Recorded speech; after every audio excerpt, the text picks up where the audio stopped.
بسم الله الرحمن الرحيم. السلام عليكم ورحمة الله وبركاته. الحمد لله رب العالمين والصلاة والسلام على أشرف المرسلين وعلى آله وصحبه وسلم. إن الحمد لله نحمده ونستعينه ونستغفره ونؤمن به ونتوكل عليه ونعوذ بالله من شرور أنفسنا ومن سيئات أعمالنا. من يهده الله فلا مضل له ومن يضلله فلا هادي له. وأشهد أن لا إله إلا الله وحده لا شريك له وأشهد أن محمدا عبده ورسوله. قال الله تعالى: شهر رمضان الذي أنزل فيه القرآن. صدق الله العلي العظيم. قال نبينا صلى الله عليه وسلم: الصوم لي وأنا أجزي به، أو كما قال صلى الله عليه وسلم. கண்ணியமானவர்களே, அல்லாஹ் நல்லடியார்களே, அல்லாஹ்வுடைய மகத்தான கிருபையினால் நாம் முதல் நோன்பை நிறைவு செய்துவிட்டு இரண்டாவது தராவியாவை தொழுகையும் நிறைவு செய்துவிட்டு அல்லாஹ்வுடைய திருப்பொருத்தத்திற்காக நாம் எல்லாம் அமர்ந்திருக்கிறோம். அல்லாஹ் தஆலா இந்த அமர்வை ஏற்றுக்கொள்வானாக. நாம் பகலில் நோற்ற நோன்புகளையும் நாம் ஓதிய குர்ஆன் வசனங்களையும் நாம் கேட்ட துஆக்களையும் அல்லாஹ் தஆலா ஏற்றுக்கொள்வானாக. நம்மிடமிருந்து பகல் நேரத்திலோ இரவு நேரத்திலோ ஏற்பட்ட சிறிய பெரிய அனைத்து தவறுகளையும் அல்லாஹ் தஆலா மறைத்து மன்னித்து அனைத்தையும் நன்மையாக ஆக்கி தருவானாக. இதுபோன்று பல ரமலான்களை சந்திக்கக்கூடிய நல் வாய்ப்புகள் எல்லாம் தஆலா நமக்கெல்லாம் தருவானாக. அல்ஹம்துலில்லாஹ். அல்லாஹ் நோன்பை பற்றி சொல்லும் போதே 5 விதமான அடையாளங்களை பற்றி கடந்த ஜும்மாக்களில் கூட உங்களுக்கு ஞாபகப்படுத்தியிருப்பேன். ஒரு சின்ன ஞாபகம் இருக்குது. நான் குர்ஆனை ரமலான் மாதத்தில் இறக்கி வைத்திருக்கிறேன். அதில் நீங்கள் நோன்பு நோக்க வேண்டும், இரவு தொழுகையை நீங்கள் ஹயாத்தாக்க வேண்டும், இஅ்திகாஃப் இருக்க வேண்டும், என்னிடத்தில் நீங்கள் உங்களுடைய தேவைகளை கேட்க வேண்டும். இந்த 5 அடையாளங்களை பற்றி அல்லாஹ் தஆலா இந்த மாதத்தை அல்லாஹ் தஆலா அடையாளப்படுத்துவோம். இந்த மாதம் நம்மிடத்தில் வந்திருக்கிறது மிகப்பெரிய ஒரு பொக்கிஷம். மற்ற மாதங்களை போல் இந்த மாதம் நம்மை விட்டும் கடந்து சென்று விடக்கூடாது. மாத்திரமல்ல, இந்த நேரத்தில் நாம் அல்லாஹ்விடத்தில் எந்த அளவுக்கு நெருங்க முடியுமோ நம்மளுடைய நோன்பை கொண்டு, நம்முடைய துஆவை கொண்டு, நம்மளுடைய குர்ஆன் திலாவத்தை கொண்டு, நம்மளுடைய நல்ல பேச்சுக்களை கொண்டு, நல்ல உபதேசங்களை கொண்டு, நல்ல நடவடிக்கைகளை கொண்டு அல்லாஹ்வை எந்த அளவுக்கு நெருங்கி செல்ல முடியுமோ அந்த அளவுக்கு அல்லாஹ் தஆலா நம்மிடத்தில் நெருங்கி வருவார். நமக்கு கிடைத்திருக்கக்கூடிய மிகப்பெரிய ஒரு வாய்ப்பு. செய்தித்தாளில் நம்மளாம் கேள்விப்பட்டிருக்கோம். கிட்டத்தட்ட கொண்டு வரப்போறான்னு சொல்ற விஷயத்தில் கொண்டு வந்துட்டாங்க சிஏஏ. எப்பவும் முஸ்லிம்கள் கொஞ்ச நேரம் நம்ம தாமதித்து கொஞ்சம் ஓய்வு எடுக்கலாம் என்று நினைக்கக்கூடிய சமயத்தில் மறுபடியும் நம்மளுடைய போராட்டத்தை களத்திற்கு வருவதற்குண்டான ஒரு வாய்ப்பு உருவாக்கி தருகிறார்கள்.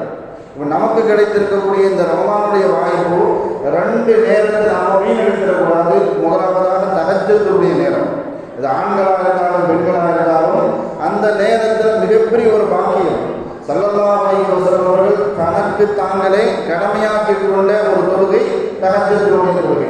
அல்லாஹ் தஆலா முதல் வானம் வரைக்கும் வந்து என்னிடத்தில் கேட்கக்கூடிய அடியார்கள் யாராவது இருக்கிறார்களா? நான் அல்லாஹ் கண்டம் கிடையாது. நாம் என்ன கேட்டாலும் அல்லாஹ் தஆலா தருவதற்கு. ஏன்னா தேவைகள் உள்ள மனிதர்கள் உலகத்தில் யாருமே இல்லை.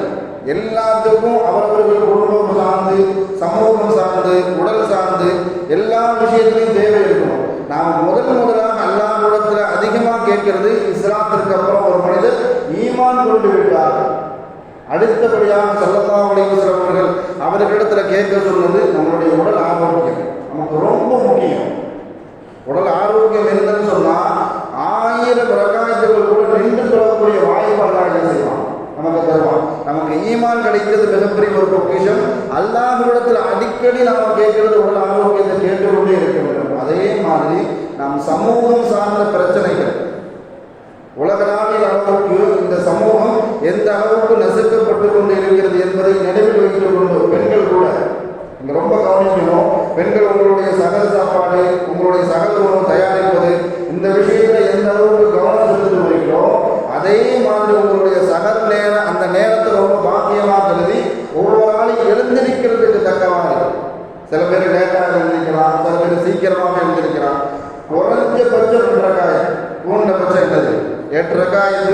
அந்த 2 ரக்காயத்தை தொழுதுவிட்டு அல்லாஹ்விடத்தில் நாம் கேட்கும் பொழுது இன்ஷா அல்லாஹ் கண்டிப்பாக நம்மளுடைய தேவைகள் ஹலாலானதாக இருந்தால் நம்ம நம்பிக்கையோடு கேட்கிறோம். அல்லாஹ் கண்டிப்பாக நம்மளுடைய தேவைகளை நிறைவேற்றுவான் என்ற நம்பிக்கையோடு கேட்டு அப்படி கேட்கும்போது இன்ஷா அல்லாஹ் நம்மளுடைய தொழுகையும் நம்மளுடைய துஆவையும் அல்லாஹ் கண்டிப்பாக ஏற்றுக்கொள்கிறோம்.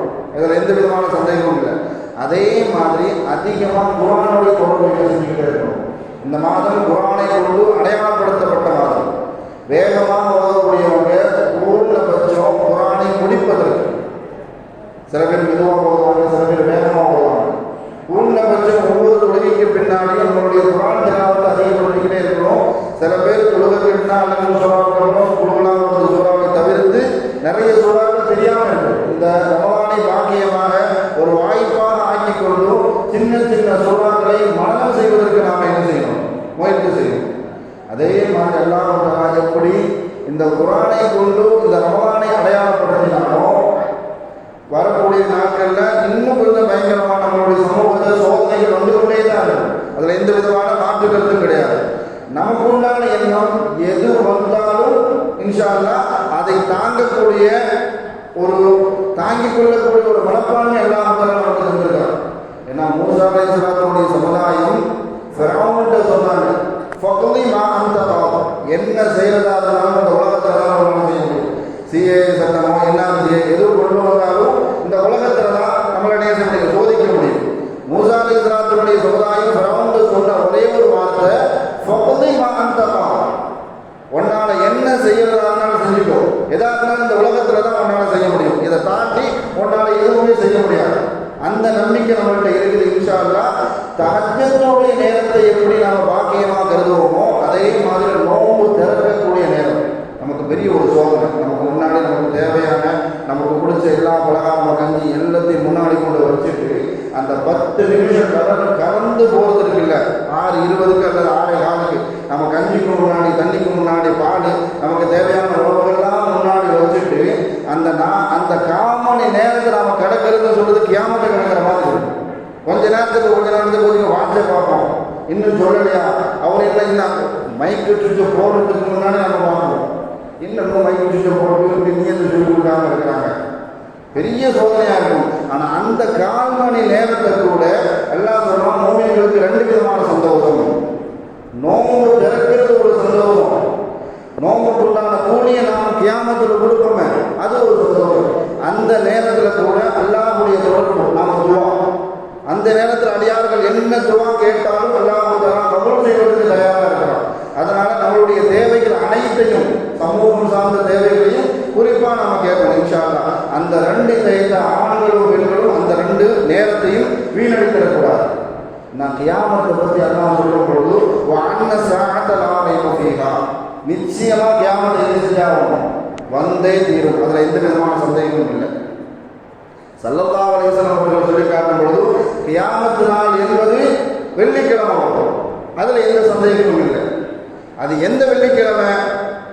அது ரகசியம், அது பரம ரகசியம், இறைவனுக்கு மட்டுமே தெரிந்த ரகசியம், இறை ரகசியம்.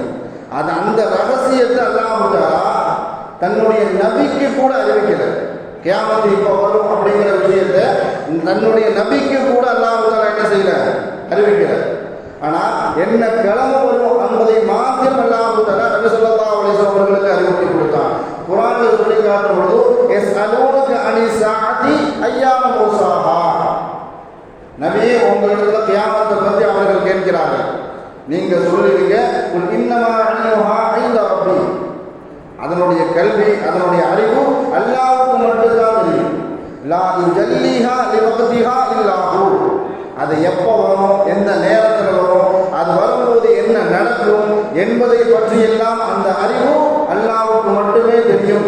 அந்த விஷயத்தை உங்களிடத்தில் யார் கியாமத்தை பற்றி கேட்கிறார்களோ அந்த செய்தியை அவர்களுக்கு அறிவித்து விடுங்கள் என்பதாக அல்லாஹ் குர்ஆன் மூலமாக நபி ஸல்லல்லாஹு அலைஹி வஸல்லம் அவர்களுக்கு சொன்ன ஒரு செய்தி.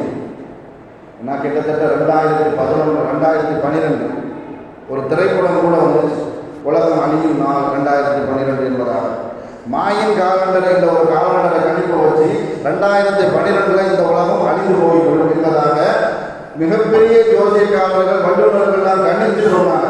2012 21/12 என்ன செய்வோம், இந்த உலகம் அழிக்கப்பட்டு விடும் என்பதாக உலகத்தில் தன்னை யாரெல்லாம் மேதாவியாக கருதி கொண்டார்களோ, தன்னை அறிவாளியாக உலகத்துக்கு அறிமுகப்படுத்திக் கொண்டவர்கள் எல்லாம் ஒரு கணிப்பு மூலமாக சொன்னார்கள். அல்ஹம்துலில்லாஹ், அதை தாண்டி ஒரு 11 வருஷம் 11 நோம்பு நாங்கள் விட்டுட்டோம்.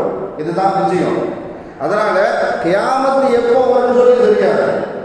நான் கியாமத்து வருவதற்கு முன்பாக உள்ள அடையாளங்களை பற்றி ஸல்லல்லாஹு அலைஹி வஸல்லம் அவர்கள் சஹாபாக்களுக்கு அறிவித்து கொடுத்தார்கள்.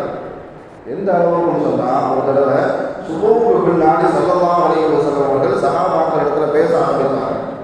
கியாமத்து நாளுக்கு அருகாமையில் அதனுடைய அடையாளங்கள் என்னெல்லாம் வரும் என்பதை பற்றி சுபூல ஆரம்பித்து ஸல்லல்லாஹு அலைஹி வஸல்லம் அவர்கள் மகரிபு வரைக்கும் கியாமத்தில் அருகாமையில் நடக்கக்கூடிய சின்ன அடையாளங்கள், பெரிய அடையாளங்கள் என்பதாக கிட்டத்தட்ட 10 மணி நேரம் சஹாபாக்களுக்கு அதை பற்றி அறிவித்து கொடுத்தார்கள். அந்த சஹாபி அறிவிப்பாங்க, அதில் யார் ஞாபக சக்தி அதிகம் உள்ளவர்களோ அதை நாங்கள் மனனம் செய்து கொண்டோம். கியாமத்தினுடைய அடையாளங்கள் எடுத்துக்கொண்டா 2 விஷயங்கள் இருக்குன்னா, ஒன்று சின்ன அடையாளம், ஒன்று பெரிய அடையாளம். சிறு சிறு அடையாளங்கள் அப்படின்னு சொல்வதா இருந்தால் நம்ம கண்ணுக்கு முன்னாடி சில அடையாளங்கள் கடந்து சென்று விட்டது, சில அடையாளங்கள் நடந்து கொண்டிருக்கின்றது, சில அடையாளங்கள் இனிமேல் நடக்கும். சின்ன சின்ன அடையாளங்கள் எடுத்துக்கொண்டா, நம்ம பொய் பேசுறது, புறம் பேசுறது, மற்றவர்களை பற்றி தவறான எண்ணம் கொள்வது, மற்றவர்களை ஏமாற்றுறது, இது எல்லாமே சின்ன சின்ன அடையாளங்கள்ல வந்துடும். பெரும் அடையாளங்களை பற்றி ஸல்லல்லாஹு அலைஹி வஸல்லம் அவர்கள் சொல்லி காட்டும் பொழுது, ஸல்லல்லாஹு அலைஹி வஸல்லம் அவர்களுடைய பர்சனல் செக்ரட்டரியாக இருந்த ஹுதைஃபத்துல் யமான் ரலியல்லாஹு அவங்க சொல்லுவாங்க, 70 அடையாளங்களை பற்றி சஹாபாக்களுக்கு அறிவித்து கொடுத்தார்கள், பெரும் அடையாளங்கள். அந்த அடையாளங்கள்ல தான் ஸல்லல்லாஹு அலைஹி வஸல்லம் அவர்களுடைய வருகையும் அதில் தான் இருக்குது.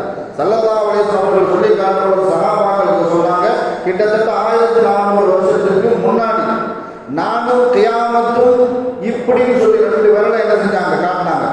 அப்பவே 2 விரலை காட்டிட்டாங்க அப்படின்னு சொன்னா நாம கியாமத்துக்கு ரொம்ப அருகாமையில் இருக்கோம். ஒவ்வொரு மனிதனுடைய கியாமத்துன்னு சொன்னா மௌத்து தான். நாம எப்போ சக்கராத்தை சந்திப்போமோ அப்ப நம்மளுடைய கியாமத் ஆரம்பமாகிடும். நம்ம கியாமத்தை சந்திக்கிறதுக்கு முன்னாடி இந்த ரமலான நாம் ஒரு பாக்கியமாக, இந்த ரமலான ஒரு பாக்கியமாக கருதி நம்மளுடைய தொழுகை நாம நியத்து வைக்கணும். இன்ஷா அல்லாஹ் என்னுடைய ரமலான்ல ஒரு வக்து தொழுகை கூட பரவான தொழுகை நான் தப்பி செல்லாது. அதன் பிறகு உண்டான சுன்னத்து குமாரியான தொழுகைகள், அது நம்மளுடைய இயலாமைக்கு ஏற்ப நமக்கு எந்த அளவுக்கு முடியுமோ அந்த அளவுக்கு நம்மளுடைய சுன்னத்தை கூட்டிக்கணும். அதே மாதிரி நான் இத்தனை வசனங்களை மனப்பாடம் செய்வேன், இத்தனை பேருக்கு நான் உதவி செய்வேன், தொழுகைக்கோ அல்லது நோன்பு திறக்கிறதுக்கோ அல்லது நோன்பு வைப்பதற்கோ நான் உதவி செய்வேன் என்பதாக நம்மளிடத்தில் இருக்கக்கூடிய செல்வந்தர்கள் அனைவர்களையுமே ஒவ்வொருவரும் நம்ம ஒரு நியத்தா வைத்துக் கொள்ள வேண்டும். ஸல்லல்லாஹு அலைஹி வஸல்லம் அவர்கள் கியாமத்துக்கு பெரிய அடையாளங்களை பற்றி சொல்லி காட்டும் பொழுது சின்ன சின்ன அடையாளங்களை பற்றி எப்படி ஹுதைஃபா ரலியல்லாஹு அன்ஹு அவர்கள் அறிவித்தார்களோ அதே மாதிரி பெரும் அடையாளங்களை பற்றி சொல்லி காட்டினார்கள். இன்ஷா அல்லாஹ் அது என்ன என்பதை பற்றி ரமலானுடைய ஓட்டத்தில் நாமும் கொஞ்சம் கொஞ்சமாக தெரிஞ்சுக்கிறோம். இன்ஷா அல்லாஹ் வரக்கூடிய ரமலானை நம்மளுடைய உடல் ஆரோக்கியத்தையும் அதை நசீபாக்கி ரமலான் நம்மிடத்திலும் நம்மிடத்தில் ரமலானை அல்லாஹ் தஆலா சலாமத்தாக ஆக்கி தருவானாக என்று கூறிய வார்த்தையை நிவர்த்தி செய்கிறேன். வாஹிரு தஅவானா அல்ஹம்துலில்லாஹி ரப்பில் ஆலமீன். அஸ்ஸலாமு